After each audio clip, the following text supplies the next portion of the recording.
Pourquoi? Alors que tout est aligné dans ta vie pour que tout aille bien au niveau financier, au niveau professionnel, au niveau amoureux, conjugal, pourquoi ça ne se passe pas? Je vais t'expliquer pourquoi. C'est un tout petit grain de sable qui vient gripper les rouages de ta vie dû à une peur qui est générée, et je vais t'expliquer laquelle.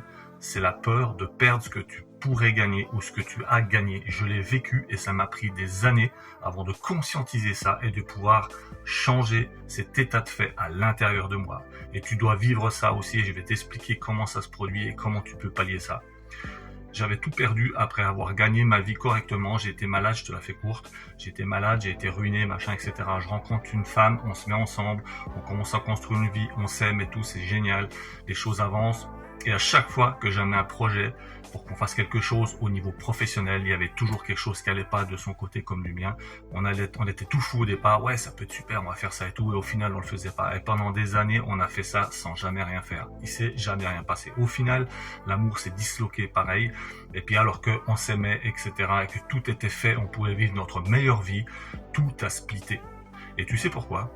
Parce que comme j'avais perdu les choses après les avoir gagnées, j'avais déjà vécu ça.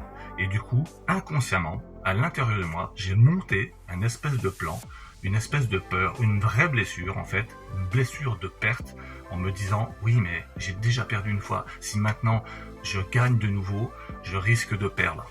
Et en fait, c'est pas la peur de gagner, c'est la peur de perdre ce que je pouvais gagner, comme ça m'était déjà arrivé. Et j'ai créé ce schéma à l'intérieur de moi, dans toutes les sphères de ma vie, au niveau professionnel et donc au niveau amoureux. Et comme elle avait déjà vécu aussi des déceptions, etc. au niveau amoureux, elle avait certainement fait la même chose au niveau conjugal. Et on a laissé les choses faire parce que ni l'un ni l'autre n'était conscient de ça et qu'on n'a pas fait le boulot pour arriver à rétablir les choses et qu'on n'a pas communiqué assez là-dessus et qu'on s'est pas pris assez en main à ce moment-là. Et c'est certainement ce qui t'arrive. Alors comment tu peux pallier ça? C'est très simple en fait. C'est super simple. Il faut prendre confiance en toi. C'est une grande chose de dire ça. Et c'est une autre grande chose de le faire, je suis d'accord avec toi. Mais néanmoins, si tu prends conscience qu'en fait, tu ne peux pas perdre ce que tu n'as pas, alors déjà, tu peux entamer les choses. Et tu peux après te dire aussi que c'est pas parce que tu as quelque chose que tu vas être obligé de le perdre. Je m'étais monté, moi, un schéma comme ça, un cercle vicieux dans ma tête où je me disais, ouais, c'est pas possible. Chaque fois que j'ai quelque chose, il faut que je le perde pour me remettre en question. Et je recommence à zéro. Et je repars à zéro à chaque fois. En amour, dans le travail, etc., dans les entreprises que je montais. Et c'est fatigant, et c'est chiant, et c'est pas non plus inéluctable. C'est pas une obligation du tout, fort heureusement. Donc, dis-toi bien une chose. Quand tu es avec quelqu'un, quand tu crées quelque chose, fais-le sans jamais envoyer une énergie de merde comme moi j'ai pu le faire par exemple.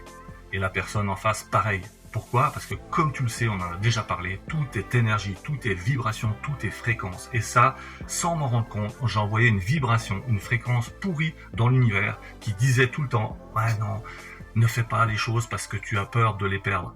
Ne gagne rien parce que tu vas le perdre.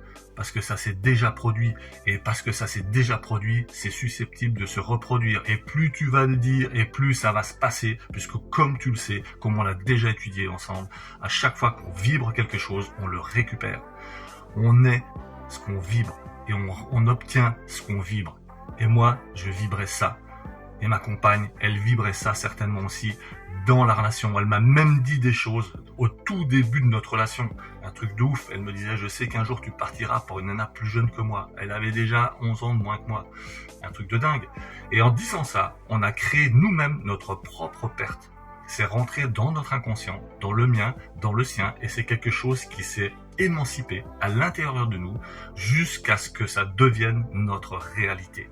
Et on est passé de l'imagination, de la vibration, de la fréquence à notre réalité qui se construit toujours de cette manière-là. Donc rappelle-toi, on est ce qu'on vibre, on est ce qu'on ressent, pas ce qu'on pense, on est vraiment ce qu'on ressent. Donc dis-moi toi dans les commentaires, est-ce que tu as déjà vécu quelque chose comme ça et surtout est-ce que tu l'as conscientisé? Il faut toujours amener l'inconscient dans le conscient et ça va te permettre d'avancer. J'attends ça dans tes commentaires. Merci de liker, ça me permet d'avancer dans les algorithmes, puis ça met bonne place pour la vidéo, ça me permet de remonter, ça fait aussi une gratification pour le boulot, les partages que je fais. Donc merci de me suivre aussi, si t'es pas abonné, abonne-toi, comme ça tu louperas rien. Et surtout, on se retrouve bientôt et surtout merci du fond du cœur de me suivre.